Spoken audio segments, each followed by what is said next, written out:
영이시니 예배한 자가 신령과 진정으로 예배할지니라. 할렐루야. 찬송과 영광을 받으시기에 합당하신 하나님께 감사와 찬송과 영광을 올려드립니다.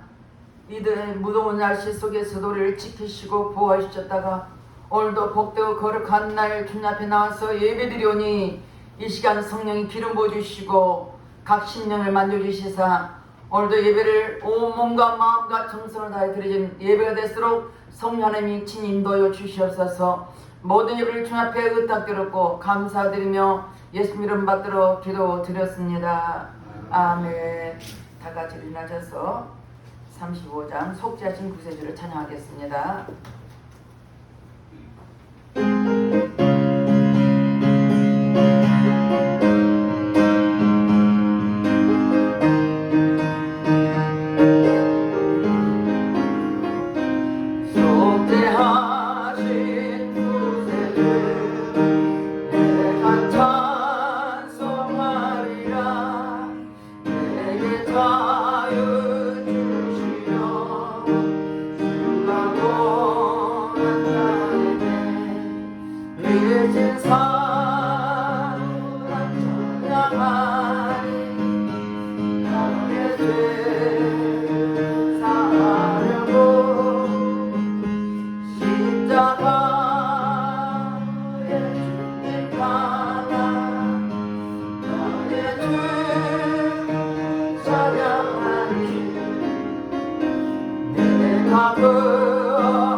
참여의 기도를 드리겠습니다. 우리는 하나님의 자녀입니다. 그런다 말씀대로 뜻대로 살아지 못한 허물가지고 회개할 때 십자가 보혈로 우리 모든 죄를 써줄 것입니다. 다 같이 참여의 기도를 드리겠습니다. 할렐루야. 좋으신 아버지 앞에 참여의 기도를 드립니다. 우리 하나님의 자녀로서 하나님 말씀과 뜻대로 사는 우리 때때로 살았던 허물과 죄를 회개하오니 보혈로 씻어 주시옵소서. 육신의 정욕, 안미의 점점 인생의 자랑 때문에 범죄했습니다. 회개할 때 보혈로 깨끗하게 씻어 주시옵소서. 눌러보면 범죄하고 귀로 들으면 범죄하고 생각과 행함으로 범죄했습니다. 회개할 때 보혈로 씻어 주시옵소서. 너희 죄가 천가지 굵을지라도 양털같이 되라고 말씀하신 주님, 통에서 간 것처럼 우리 죄가를 버리게 하시고 보혈로 깨끗하게 씻어 주시옵소서. 우리의 죄를 자백하면 저는 미쁘시로서 우리 모든 사심이 용서했다고 말씀했으며 말씀에 예비한 심령을 십자가 보혈로 깨끗하게 씻어주시옵소서. 우리 생각과 마음을 열어 모든 악한 일은 차단될 처다. 모든 공중원세는 차단될 처다. 주님에게 심령을 보혈로 쓰시고 용서해 주님께 감사드리며 예수 이름 받들어 기도드렸습니다. 교동문 63번 성령 강림절입니다. 여호와의 신 곧 지혜와 총명의 신이요 모락과 재능의 신이요 지식과 여호와를 경외하는 신이 그 위에 강림하시니 오직 하나님의 성령 이것을 우리에게 보이셨으니 성령은 모든 것 곧 하나님의 기쁜 것이라도 인정하십니다. 내가 아버지께 구하겠으니 그가 또 다른 보혜사를 너에게 주사 영원토록 너희와 함께 있게 하시니 저는 진리이옵니다. 보혜사 곧 아버지께서 내 이름으로 보내실 성령 그가 너희에게 모든 것을 가르치시고 내가 너희에게 말하는 모든 것을 생각하게 하시리라. 오직 성령이 너희에게 임하시면 너희가 권능을 받고 예루살렘과 온 유대와 사마리아와 땅끝까지 이르러 내 증인이 되리라 하시니라. 아멘. 다같이 사도신경으로 신앙 고백 드리겠습니다. 전능하사 천지를 만드신 하나님 아버지를 내가 믿사오며 그의 아들 우리 주 예수 그리스도를 믿사오니 이는 성령으로 잉태하사 동정녀 마리아에게 나시고 본디오 빌라도에게 변호를 받으사 십자가에 못 박혀 죽으시고 장사한 지 사흘 만에 죽은 자 가운데서 다시 살아나시며 하늘에 오르사 전능하신 하나님 우편에 앉아 계시다가 저리로서 산 자와 죽은 자를 심판하러 오시리라. 성령을 믿사오며 거룩한 공예와 성도가 서로 뱉는 것과 죄를 사하여 주시는 것과 몸이 다시 사는 것과 영원히 사는 것을 믿사옵나이다. 아멘. 다같이 앉아서 177장 성령의 강림하사 찬양 가지고 예배를 해서 허경 집사님 나오셔서 기도해 주셨습니다.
인도하시니 내게 부족함이 없으리로다.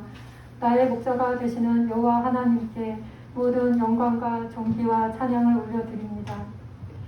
여호와 하나님이 나의 아버지가 되어 나를 지켜 보호해 주심을 감사합니다.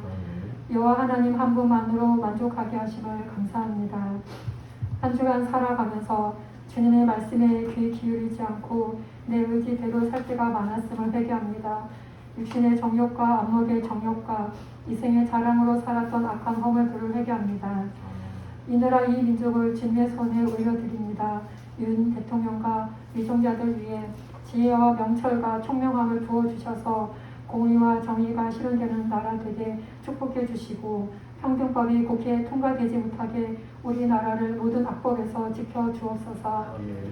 세계 곳곳에 터져 복음 전파에 쓰고 있는 선교사님들을 지켜주시고 키르기스스탄, 튀니지, 위그르, 케냐에 선교를 통해 뿌려진 영혼들이 구원받는 역사가 넘치게 하여 주옵소서. 세찬 요양병원에 있는 하나님의 자녀들을 눈동자처럼 지켜 보호해 주시고 예배가 회복되게 도와주옵소서. 엘버다 교회를 사랑하시는 주님, 특별히 양 목사님과 박 목사님의 영혼육을 강건하게 지켜주시고 하나님께서 맡겨주신 사역 잘 감당할 수 있도록 능력의 말씀과 주님의 사랑으로 항상 함께하여 주시고 사역에 필요한 일꾼들, 물질 차고 넘치게 하여 주옵소서.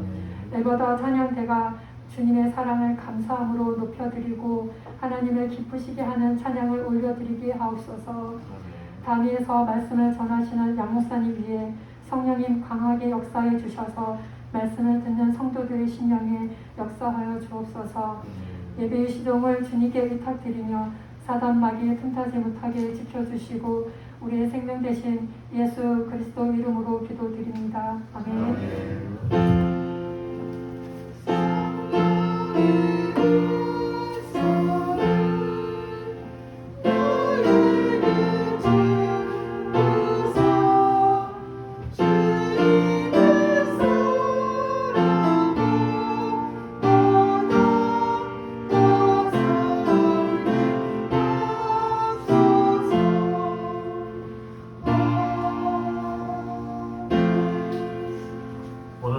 말씀은 요한복음 20장 19절에서 23절 말씀입니다. 봉독해 드리겠습니다.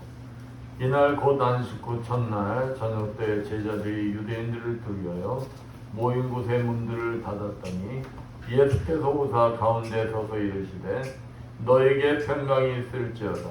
이 말씀을 하시고 손과 옆구리를 보이시니 제자들이 주를 보고 기뻐하더라. 예수께서 또 이르시되 너에게 평강이 있을지어다. 아버지께서 나를 보내신 것 같이 나도 너희를 보내노라. 이 말씀을 하시고 그들을 향하사 숨을 내쉬며 이르시되 성령을 받으라. 너희가 누구의 죄든지 사하면 사하여질 것이요 누구의 죄든지 그들에 두면 그대로 있으리라 하십니다. 아멘. 성도의 찬양했겠습니다.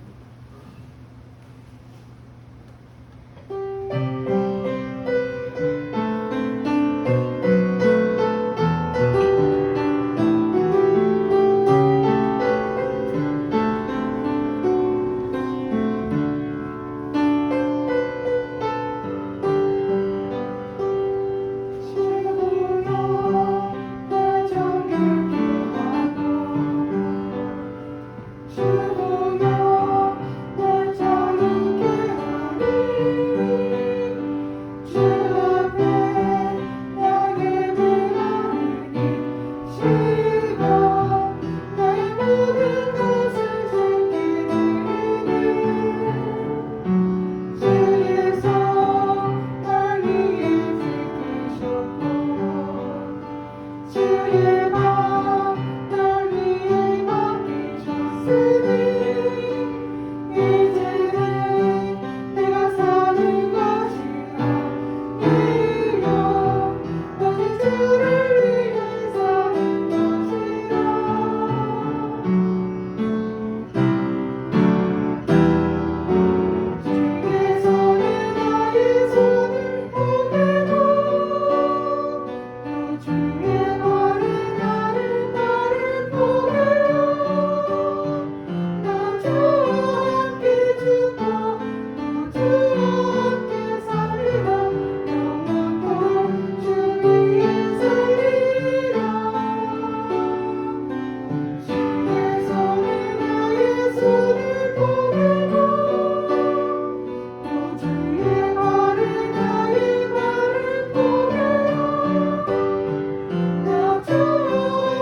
감사함을 감사합니다. 한 주간 잘 지내셨습니까? 사랑합니다.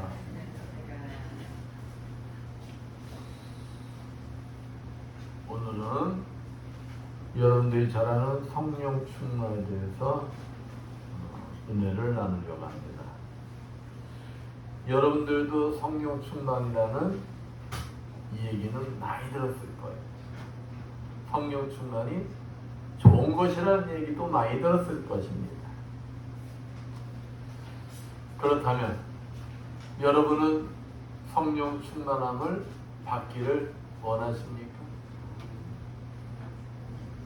그리스도인이라면 성령 충만함을 다 받기를 원할 거예요. 그런데 우리가 성령 충만함을 받기를 원한다면 성령 충만함에 대해서 정확히 알아야 되는데 많은 그리스도인들이 성령 충만함에 대해서 잘못 알고 있다는 게 문제라는 거예요. 어떻게 알고 있느냐? 성령 충만함을 받으면 능력받고 또 치료받는 것이 다인 걸로 착각들을 한다는 거예요. 능력받고 치유받는 것은 성령 충만의 아주 극소수 일부분에 불과하다는 거예요. 그렇다면 진정한 성령 충만은 무엇이냐? 본질을 알아야 된다는 거예요. 본질. 진정한 성령 충만은 내 안에 계시는, 그러니까 내가 예수 그리스도를 구주라 시인한 순간 내 안에 계시는 성령이 주인이 되시는 거예요. 주인이 되셔서 그 성령을 통해서 하나님이 주시는 만족, 능력을 내 자신의 끊임없이 채워가면서 살아가는 것이 바로 성령 충만이다. 곧 성령 충만을 한 단어로 정리한다면 무엇이냐? 바로 순종이라는 거예요. 순종. 거듭난 성도가 내 안에 계시는 성령님의 지배를 받아서 내가 하고 싶은 것들 많잖아요. 응? 근데 내가 하고 싶다 해도 내 뜻대로 하는 게 아니라는 거예요. 누구의 지도를 받는다는 거예요? 성령의 지도를 받는다는 거죠. 그러니까 내가 하고 싶어도 성령이 안 돼 그러면은 안 하는 거예요. 근데 우리가 또 하기 싫은 게 얼마나 많습니까? 그렇죠? 그런데 내 안에 주인이 누구예요? 성령이세요. 성령께서 야, 너 그거 해야 돼. 그러면은 해야 된다는 것입니다. 그러니까 내가 성령의 지도를 받다 보니까 어떻게 되는 거예요? 변화가 일어나는 것입니다. 그러나 많은 사람들이 예수를 믿었기 때문에 난 구원받았어. 맞아요. 틀린 말은 아니에요. 그런데 예수 그리스도를 믿어서 내가 구원받았으면 구원받은 자에 합당하도록 내가 삶이 변화되어야 하는데 삶이 변화되지 않고 옛사람 그대로 있다. 그러니까 그 예수를 믿었는데도 그 사람이 변화가 되지 않았어.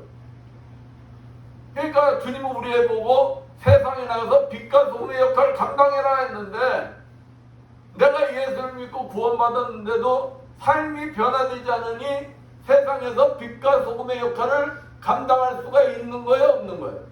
감당할 수가 없는 거예요.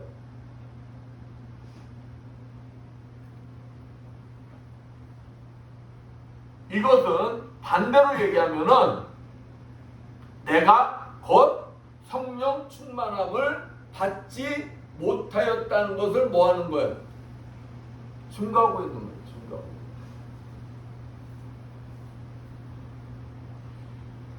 그럼 우리가 우리가 진짜 그리스도인으로 거듭나 세상에서 예수 향기를 내뿜어. 야, 저 사람 전에는 이러한 사람이었어. 아, 저 사람 개차반이었어. 그런데 예수 믿더니 저 사람이 개가 천성했어. 그런 모습을 보면서 사람들이 뭐 하는 거예요? 야, 저 사람이 믿는 예수 나도 믿고 싶어. 저 사람이 믿는 예수 나도 믿고 저 사람처럼 변화되고 싶어. 이러한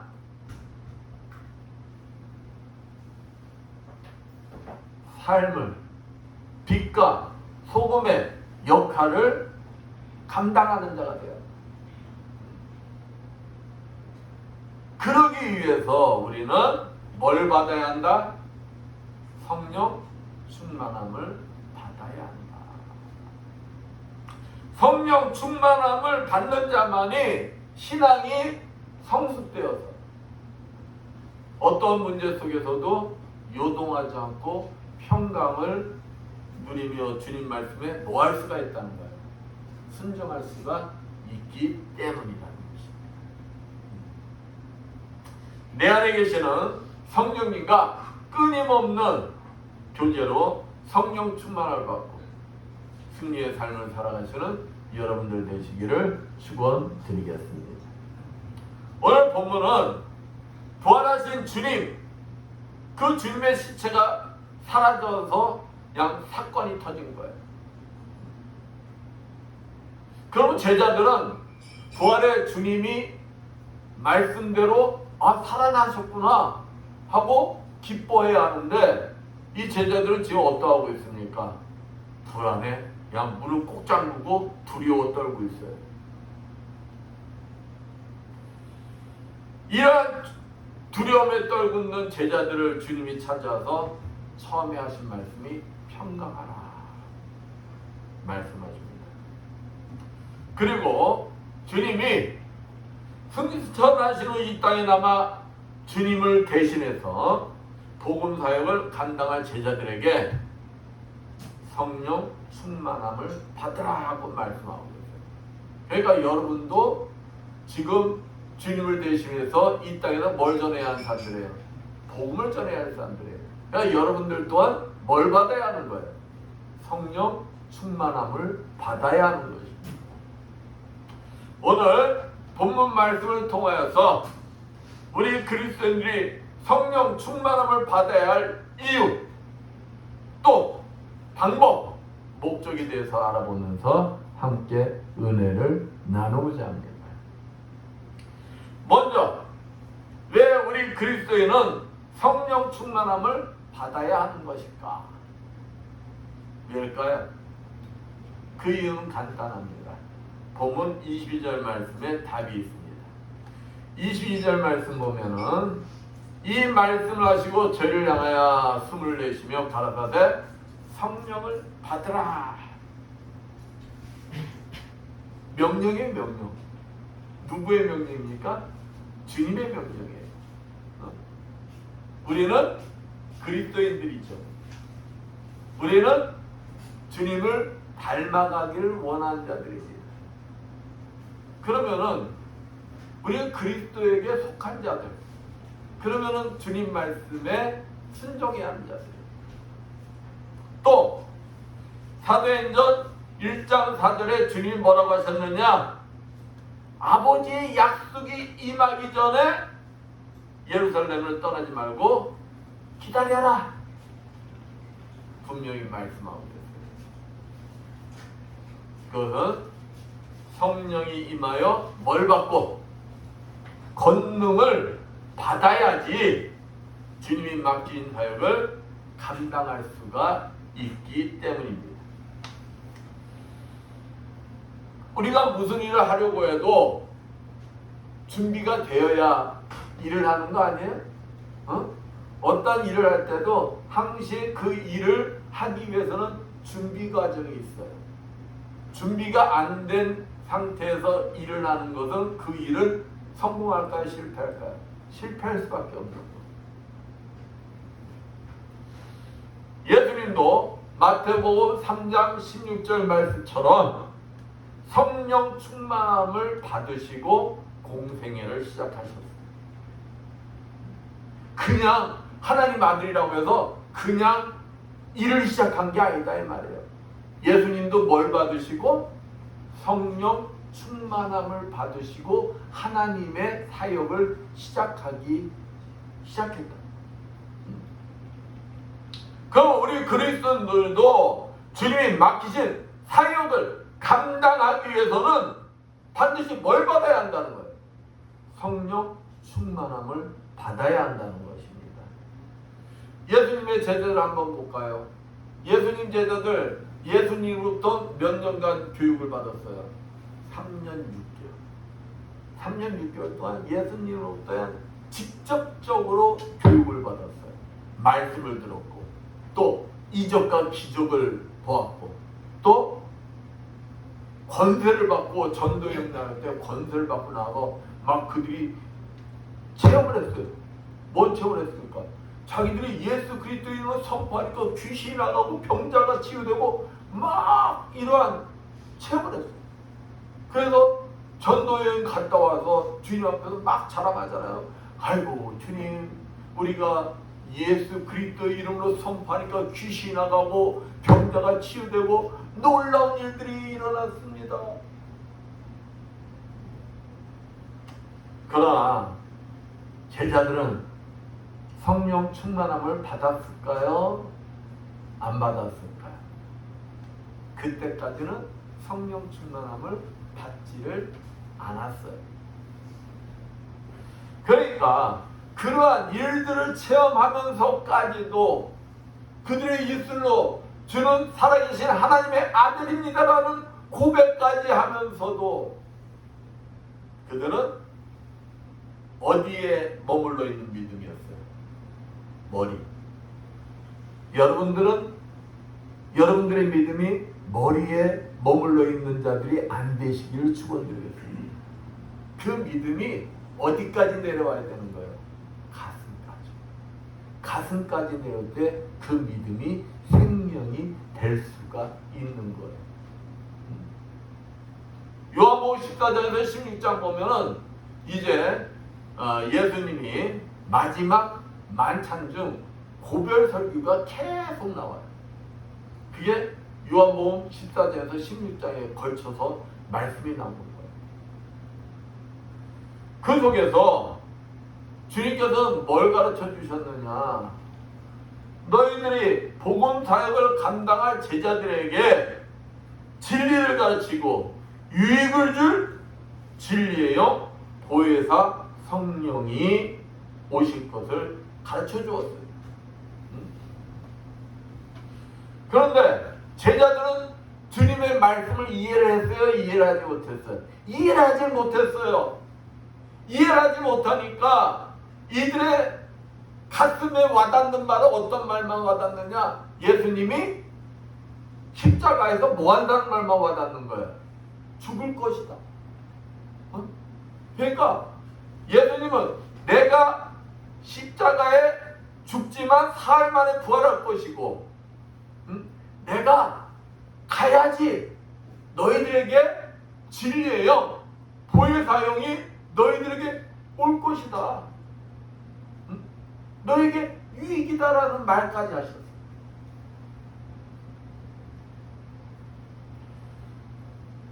그러나 그들은 주님의 말씀을 이해하지를 못하였기 때문에 이제 그들 가슴 속에는 뭐만 가득한 거예요. 야, 주님이 죽으셔? 이거 큰일 났는데.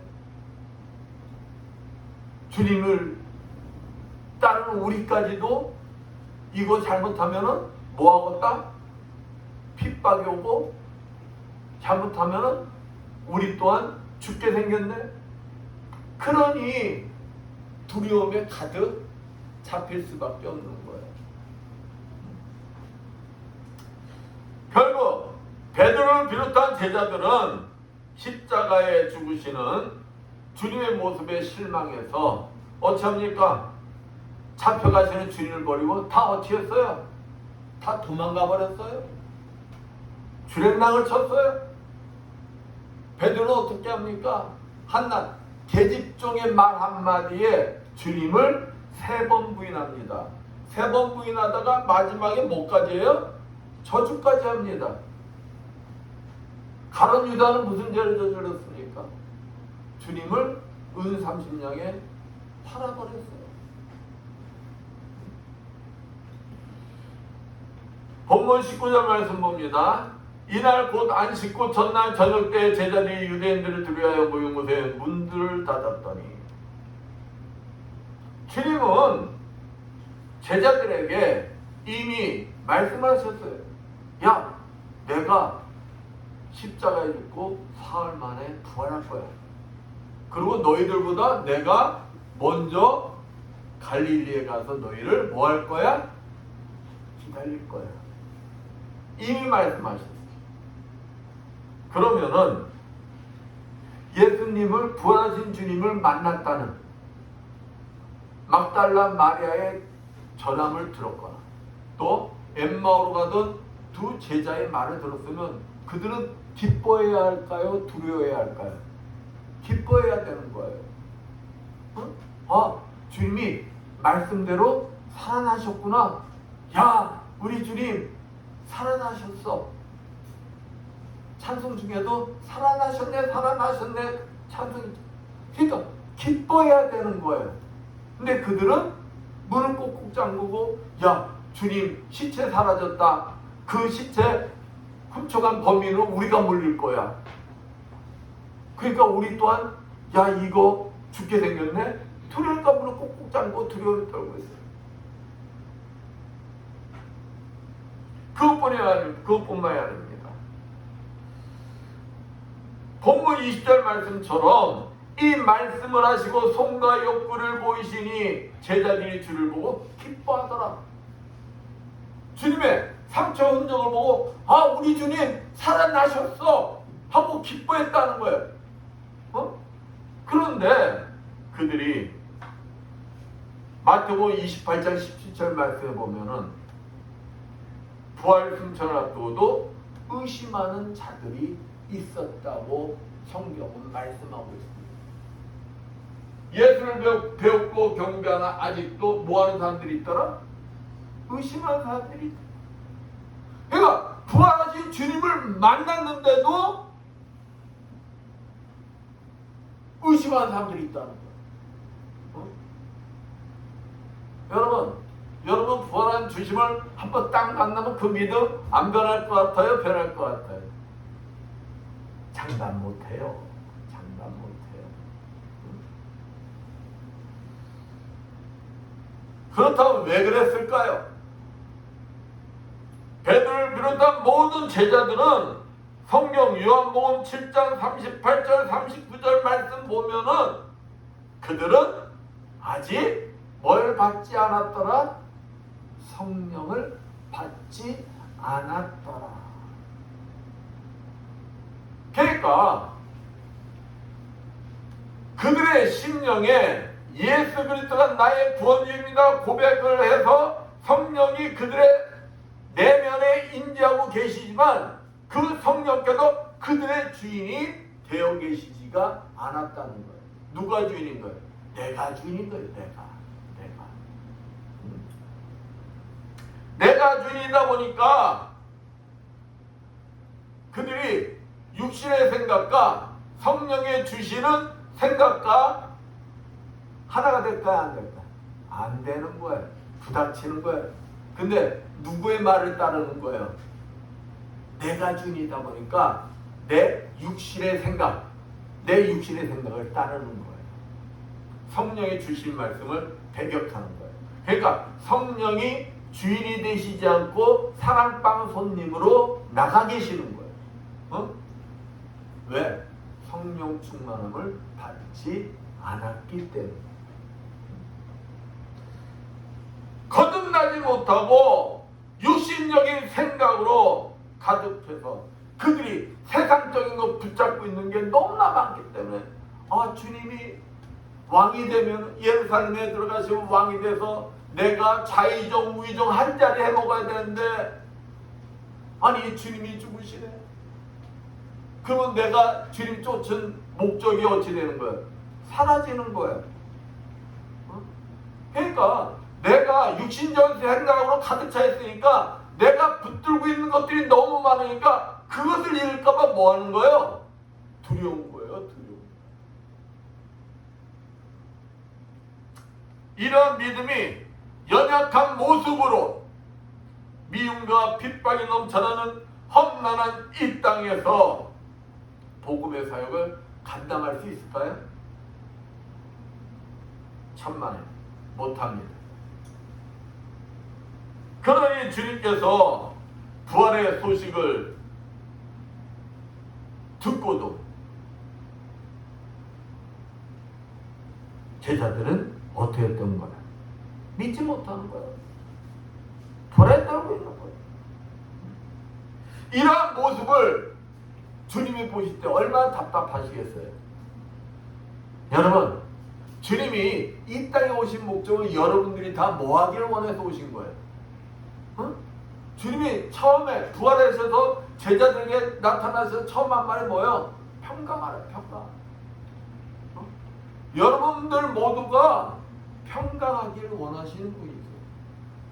여러분들 심령이 두려워 떨고 있는데 여러분들이 나가서 예수 믿으세요. 예수님이 나를 위해서, 여러분을 위해서 이 땅에 오셔서 십자가에 죽으시고 부활하셨습니다. 그분만 믿으시면 여러분은 영생을 얻습니다. 구원을 얻습니다. 근데 불안에 떠는 목소리야. 평강이 없어. 그거 여러분을 보고 그 사람들이 믿겠어요? 안 믿지. 그건 뭐라고 했어요? 아이고 그 좋은 거 당신이나 믿고 당신이나 평안 누리세요. 그 말뿐이 더 하겠어요. 그러니까 본문 21절 말씀처럼 예수께서 또 가라사대 너에게 평강이 있을지어다. 아버지께서 나를 보내신 같이 나도 너희를 보내노라. 주님께서 제자들을 택하신 것은, 주님께서 저와 여러분을 택하신 것은 뭐 때문에 택하셨다는 거예요? 주님 대신 이 땅에 남아서 세상에 복음의 소식을 전하는 자들로서 택하셨다는 거예요. 그래 여러분들이 당당한 자, 평강을 누리는 자, 그러한 자들이 되기를 원하십니다. 복음을 전하기 위해서는 어떤 문제 속에서도 두려워 떠는 것이 아니라 뭐 해야 한다는 거예요? 평강하려. 평강한 자의 말 속에 뭣도 있는 겁니까? 능력이 있는 거예요. 신뢰가 있는 거예요. 그러기 위해서는 예수님은 우리에게 뭘 받으라는 거예요? 성령을 받으라. 성령 충만함을 받으라. 이렇게 말씀하고 계십니다. 여기서 두려움에 떨던 제자들, 한나 계집종의 말에도 그냥 예수님을 부정하고 저주하던 베드로, 이들이 모든 두려움을 이겨내고 주님 말씀에 끝까지 순종해서 성령 강림 사건을 통해서 오순절날 성령 강림 사건을 통해서 예수 그리스도를 위하여 죽음까지도 두려워하지 않는 자들로 변화하는 사건이 일어나게 된다. 베드로가 오순절 설교, 또 솔로몬 행각 설교에서 한 설교 내용이 무엇입니까? 너희들이 죽인 예수가 그토록 너희가 기다리던 누구다? 하나님의 아들이다. 그러면서 너희가 죄를 회개하고 누구 이름으로? 예수 그리스도의 이름으로 죄를 회개하고 예수 그리스도로 세례를 받고 제사 얻고 구원을 얻으라. 담대히 선포합니다. 이 말은 있잖아요. 죽음을 각오하지 않고 할 수가 없는 거예요. 예수님이 무엇 때문에 돌아가셨어요? 하나님의 아들이라고 해서 신성모독죄로 돌아가셨어요. 근데 이 베드로의 설교의 내용은 뭡니까? 예수님이 죽은 원인이에요. 이유예요. 그러니까 베드로 또한 신성모독이 되는 거예요. 이러다 보니까 막 안진뱅이가 치유되고 3,000명, 5,000명이 회심하는 사건이 막 일어나요. 그러니까 그 소문이 어디에까지 알게 됩니까? 사도행 공회까지 알게 돼요. 그러니까 예수를 죽인 자들, 종교 지도자들이 그 소식을 알게 되는 거예요. 그러니까 성경에서 뭐랍니까? 예수를 싫어하는 자들. 그들이 아니 예수의 제자들이 예수의 이름으로 안진뱅이가 치유되고 막 예수의 이름으로 제사 먹고 구원받는다고 설교를 하는데 잡아와. 이렇게 돼요. 그래서 베드로 요한이 잡혀가잖아요. 잡혀가서 공회 앞에 씁니다. 그러니까 이 대제사장과 종교 지도자들이 베드로와 요한에게 질문해요. 야, 너희가 무슨 권세와 네 이름으로 이 일을 행하였느냐? 그러니까 안진뱅이를 일으키는 치유 역사와 너희가 그 설교 내용을 누구 이름으로 무슨 권세로 너희가 했어? 이 말은 뭡니까?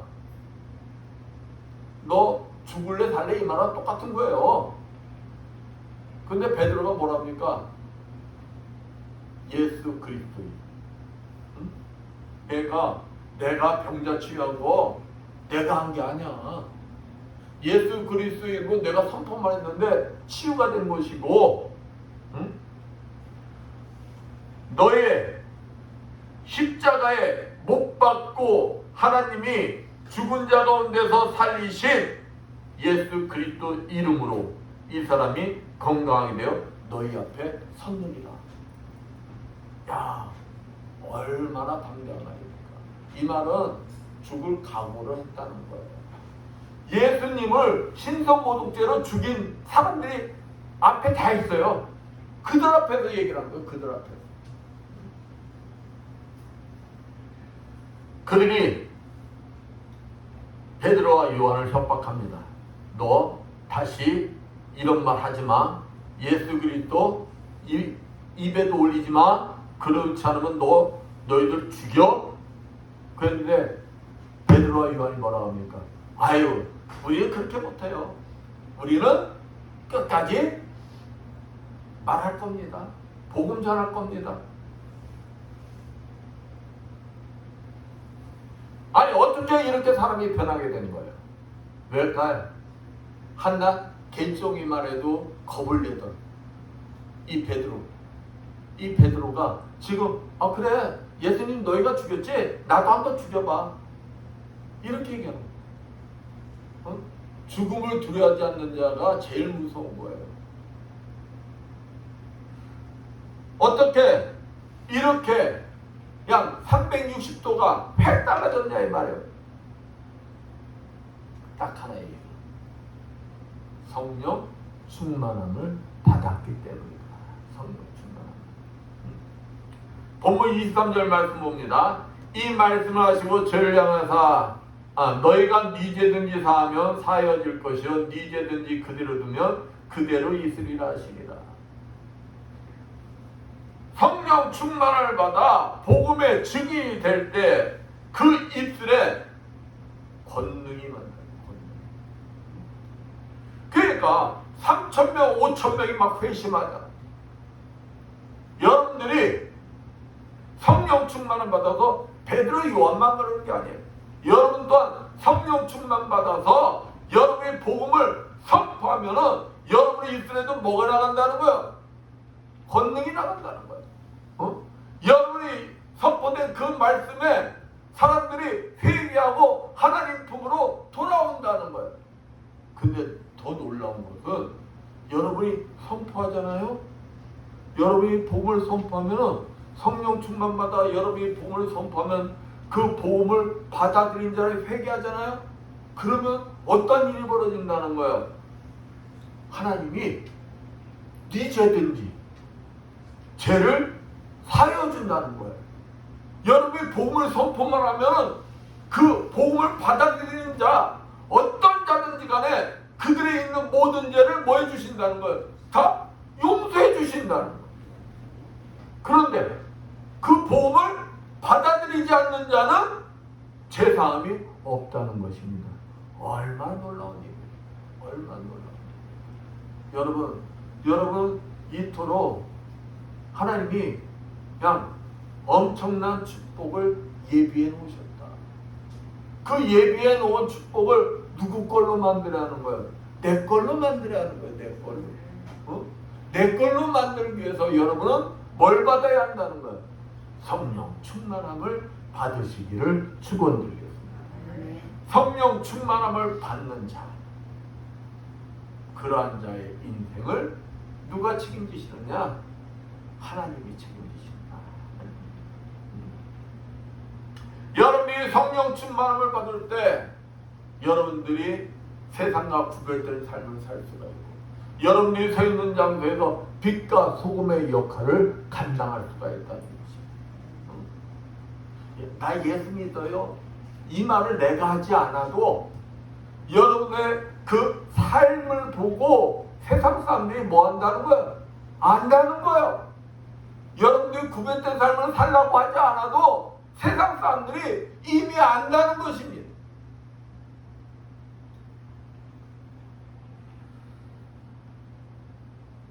여러분, 그러나 이렇게 우리가 세상 속에서 구별되는 삶을 산다는 것은 쉬운 일일까요? 어려운 일일까요? 쉬운 일이 아니에요. 보지 말아야 할 것, 가지 말아야 할 것, 먹지 말아야 할 것, 말하지 말아야 할 것 얼마나 많습니까? 그것뿐입니까? 그냥 희생하고 양보하고 섬기고 사랑해야 하지 않습니까? 언제나 요동치 않고 평강을 누리며 원수까지 사랑해야 된다고요. 그런데 그것이 말처럼 쉽냐 이 말입니다. 그러나 뭘 받으면, 성령 충만함을 받으면 여러분이 그것을 감당할 수가 있다. 왜? 내 안에 계시는 성령께서 주인이 되셔서 나를 그러한 삶을 살도록 나를 이끌어 주시기 때문입니다. 내가 성령 충만을 받으면 육신을 바라보던 눈이 영혼을 바라보게 되고 상대방의 얼굴에서 예수 그리스도를 발견하기 때문에 어떠한 속에서도 뭘 누릴 수가 있다는 거예요. 평강을 누릴 수도 있고 기쁨으로 원수까지도 사랑할 수가 있다는 것입니다. 성령 충만함이 임하면 내가 하기 싫어도 하게 되고 하고 싶어도 참을 수가 있는 것입니다. 삶이 변화되고 불가능이 없어지는 것입니다. 그래야 할 때 복음을 위하여 놀라운 능력과 기적도 나타나는 것입니다. 여기 있는 여러분 모두 진짜 성령 충만함을 받아서 그냥 하나님 사역을 잘 감당할 수 있는 여러분들 되시길 축원드리겠습니다. 그렇다면 성령 충만함을 받을 수 있는 방법이 무엇이냐? 방법을 알아야 될 거 아니에요. 첫 번째, 약속의 말씀을 믿고 기다려야 한다는 것입니다. 사람들이 항상 실패하는 첫 번째, 뭐하지 못하기 때문에, 기다리지 못하기 때문에, 참지 못하기 때문에 실패합니다. 제 아들이 사도행전 1장 4절 말씀처럼 예수님이 뭐라고 했어요? 예루살렘을 떠나지 말고 아버지의 약속을 기다리라. 여러분들, 하나님이 여러분들에게 약속 주셨어요? 안 주셨어요? 약속 주셨어요. 그 약속이 이루어질 때까지 여러분 뭐 해야 된다는 거예요? 참고 기다려야 한다는 거예요. 만약 제자들이 예수님의 명령을 듣지 않고 예루살렘을 떠나거나 기다리지 못하였다면 오순절 성령 강림 사건이 일어났을까요? 그들에게는 일어나지 않았을 것입니다. 사도행전 1장 13절에서 14절 말씀처럼 베드로를 비롯한 120문도가 아버지의 약속을 믿고 기다렸더니 성령이 강하게 임하여 성령 충만함을 받았던, 성령 충만함을 받기 위해서는 내 안에 계신 성령께서 뭐가 될 때까지 주인이 돼. 여러분들 심령 안에 계시는 성령이 여러분들의 주인이 되어 계세요? 여러분들 안에 계시는 성령이 여러분들의 주인이 계시고 여러분은 성령 충만함을 받은 자들입니다. 내가 주인이 되어서는 성령 충만함을 받지 못한다는 거예요. 왜냐하면 진리의 영인 성령께서 주인이시야 진리로 이끄시는 성령의 말씀에 순종할 수가 있기 때문인 것입니다. 그렇다면 약속의 말씀을 믿고 기다리기가 쉽냐? 그렇진 않아. 본문 19절 말씀처럼 아까도 목사님이 누차 얘기했지만 예수님의 부활의 약속의 말씀이 이루어진 것을 보고도 기뻐하는 것이 아니라 자신들에게 닥칠 핍박에 두려워 제자들은 뭐하고 있었어요? 문을 꼭꼭 잠그고 있지 않았습니까? 그토록 믿고 따른 부활의 예수께서 승천하시고 자신들만 남았을 때 이들의 마음은 어땠을까요? 그냥 예루살렘 당장 떠나고 싶었을 거예요. 왜? 예루살렘에 있으면 언제 어떻게 자기들이 죽을지 모르잖아요. 그런데 예루살렘을 떠나지 않고 주님의 말씀대로 하나님의 약속의 말씀이 이루어질 때까지 기다렸어요. 여러분도 성령 충만을 진짜 받기 원하십니까? 그렇다면 여러분도 성령 충만을 받은 제자들 같이 약속의 말씀을 믿고 기다리는 것입니다. 주님은 약속의 말씀을 믿고 기다리는 주님의 자녀들에게 성령 충만함을 반드시 주십니다. 누구에게 주고 누구에게 안 주는 게 아니에요. 반드시 주신다. 성령 충만을 통하여 여러분들이 진정한 하나님의 자녀로서 삶이 변화되고 주님의 사명을 잘 감당하는 자들이 되기를 원하신다는 것입니다. 또 여러분들을 통해서 영광 받으시길 원하신다는 것. 이 자리에 있는 여러분 모두 주님이 약속하신 말씀을 믿고 기다려 성령 충만 받으시기를 축원드리겠습니다. 마지막으로 기도해야 한다. 기도. 아이고 우리 목사님 18번 나왔다. 그러실지 몰라. 근데 기도해야 됩니다. 마가다라 방에 모여있던 제자들이 아무것도 안 하고 그냥 믿고 기다리고만 있었던 것일까요? 아니에요.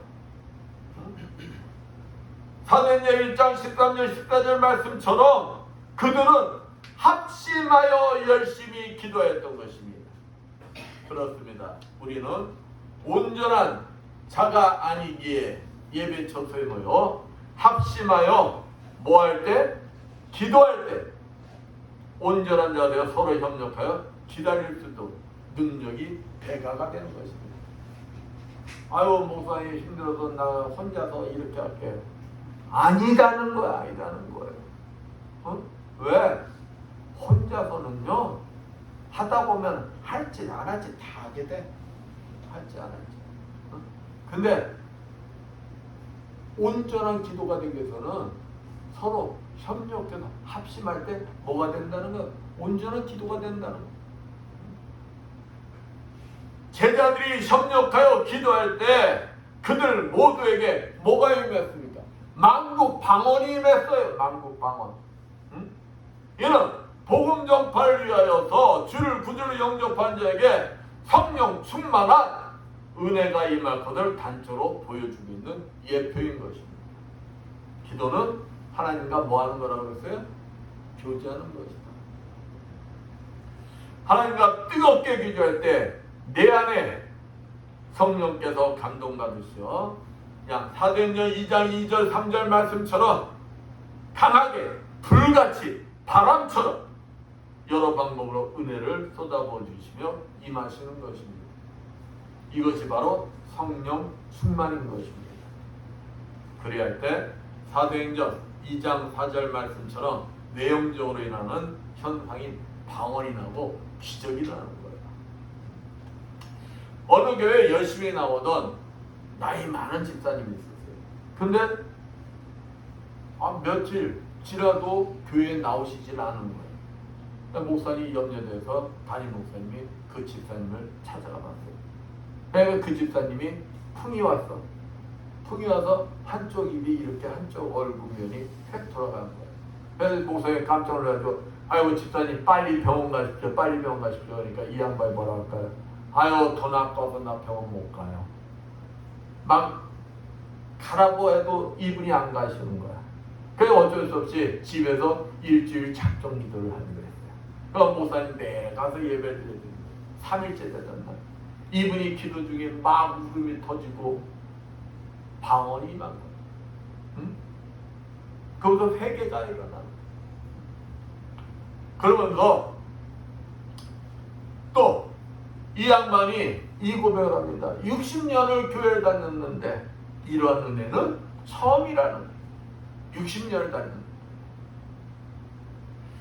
더 놀라운 것은 주님이 이 목사님 오셨다고 주의종 대접한다고 60살 먹은 큰딸이 과일, 사과 깎다가 큰딸에게도 뭐가 임했네? 은혜가 임했어. 방언이 임했어. 그러니까 그 딸도 이 사과 깎다가 랄랄랄랄랄라 이렇게 됩니다. 예배가 끝나도 매일 기도했습니다. 7일째 되는 날 집사님이 입이 완전히 회복이 된 거예요. 근데 돈이 아까워서 병원에 안 간다는 이분이 목사님한테 감사금 20만 원 하는 거예요.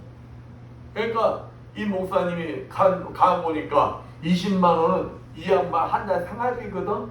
그러니까 아이고 집사님 이거 한 달 생활비 아니에요. 그러니까 하나님 앞에 드리는 아깝지 않아요.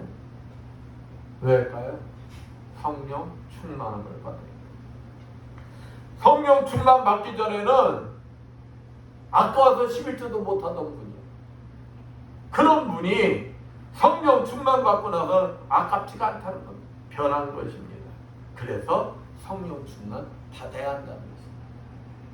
아직 여기에 방언받지 못하신 분 계십니까? 그렇다면 뜨겁게 사모하며 기도하십시오.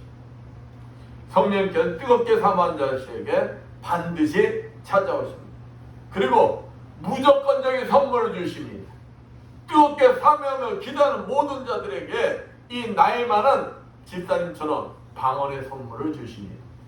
성령 충만을 통하여 기적의 주인공이 되게 하시는 것입니다. 에베소서 5장 18, 21절 말씀처럼 성령 충만함이 임하면 거친 자가 부드러운 자가 되고 말이 변하고 행동이 변해요.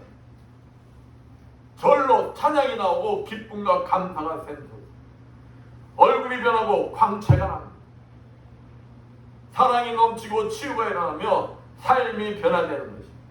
이 얼마나 놀라운 이러한 축복을 받고 싶지 않으십니까?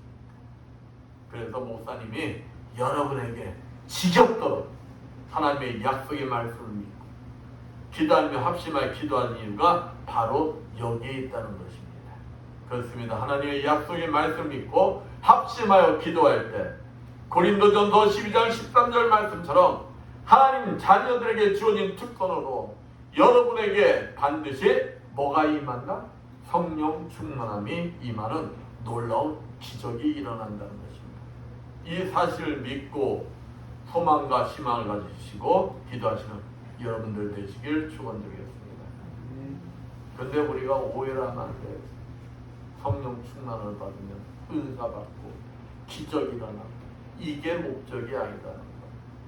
성령께서 우리에게 성령 충만함을 주시는 가장 큰 목적은 사도행전 1장 8절 오직 성령이 너에게 임하시면 너희가 권능을 받고 예루살렘과 온 유대와 사마리아 땅까지 이르러 내 증인이 되리라 하시다 말씀처럼 능력과 권능을 받아 이웃에게 복음을 전하고 땅끝까지 복음을 전파하는 증인이 되라는 것입니다.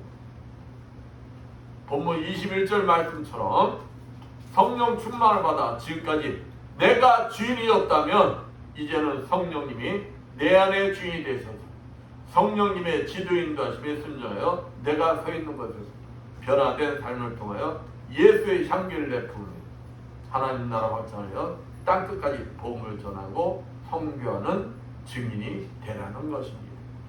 이럴 때 본문 23절 말씀처럼 놀라운 권능과 기적도 일어나는 것입니다.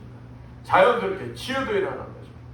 권능받아 땅끝까지 복음을 전하는 증인이 되는 것이 성령 충만의 목적이라는 것입니다. 복음 전하는 것입니다.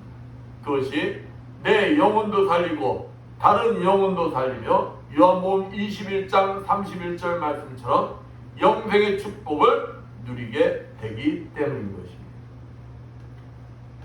올해는 성령 충만을 받아 권능 받고 땅끝까지 복음의 증인의 삶을 살아가시는 여러분들 되시기를 축원드리겠습니다.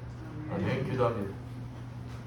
감사 영광을 받으시기에 합당한 하나님 아버지, 우리들이 구원받은 자들로서 주님의 뜻대로 삶을 살아가는 자들이 되기 위하여 성령 충만함을 사모하고 성령 충만함을 받아 땅끝까지 복음을 전하는 주님의 자녀들 되게 해주셔서 주님이 오시는 날 주님으로부터 칭찬받고 영생의 축복을 누리는 주님의 자녀들 되게 해주시라 믿으며 주의 이름 받도록 기도드렸습니다. 네, 178장 찬양합니다.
감사 영광을 받으셨던 하나님 아버지, 오늘도 주님 앞에 나와서 정성껏 준비한 예물들을 드릴 성교드렸습니다.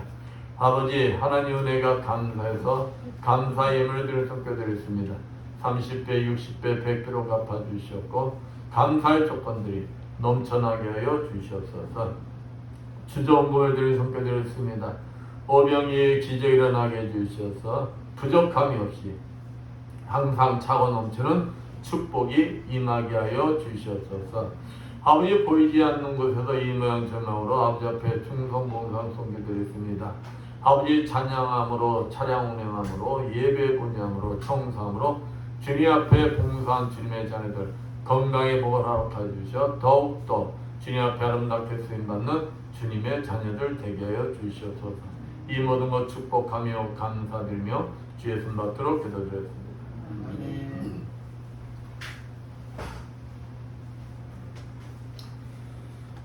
모두 일어나셔서 사명 찬양하고 선포기도 축도 예배를 마치겠습니다.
주님, 오늘도 종의 가슴속에 머물러 계시는 그리스도의 영께서 이 자리에 참석한 주님의 자녀들과 유튜브로 예배드리는 모든 자들 머리 위에 친히 찾아가 주시고 안수해 주시고 기름 부어 주시고 성령의 불을 내주시고 치료해 주실 것을 믿고 담대히 선포하니 이를 하여 주시옵소서. 예수의 권세면이 머리의 두통은 완전히 사라질지어다. 예수의 십자가로 면허니 내경색은 치료받을지어다. 예수의 십자가로 면허니 만성 비염과 호흡기질환은 다 치료받을지어다. 예수의 십자가로 면허니 갑상선저하증 완전히 치료받을지어다. 예수의 십자가로 면허니 어깨 통증들로 모든 통증들은 다 치유되고 회복될지어다. 예수의 십자가로 면허니 당뇨와 혈압은 다 정상이 될지어다. 예수의 십자가로 면허니 유방암 수술 부위 완벽하게 치료되고 회복될지어다. 예수의 십자가로 면허니 태행성관절염 완전히 치료받을지어다. 예수의 십자가로 면허니 자골신경통 완전히 치료받을지어다. 예수의 십자가로 면허니 모든 혈액순환은 다 정상이 될지어다. 예수의 십자가로 면허니 베티스 질병 치료받을지어다. 예수의 권세면의 침샘암은 치료받을지어다. 예수의 권세면의 육종암은 완전히 치료받을지어다. 모든 남덩이들은 다 치료받을지어다. 예수의 십자가로 면의 전립선 비대증 완전히 치료받을지어다. 예수의 십자가로 면허니 만성아토피 피부병 완전히 치료받을지어다. 예수의 권세 면허니 말씀대로 될지어다. 지금은 주 예수 그리스도의 크신 은혜요 하나님 아버지의 무한하신 사랑하심과 성령님의 감화음동 교통하심 주님이 주인 되시는 이 에바다 교회요 물설군 낯선 선교지에서 복음을 전하는 모든 선교사님들 위하여 불처지와 국토방해에 연이 없는 모든 국군 자매들 위하여 성령 충만을 받아 권능받고 땅끝까지 복음의 증례의 삶을 살길 원하는 이 자리에 모인 모든 성도들 머리머리에 영원토록 충만할지어다. 아멘.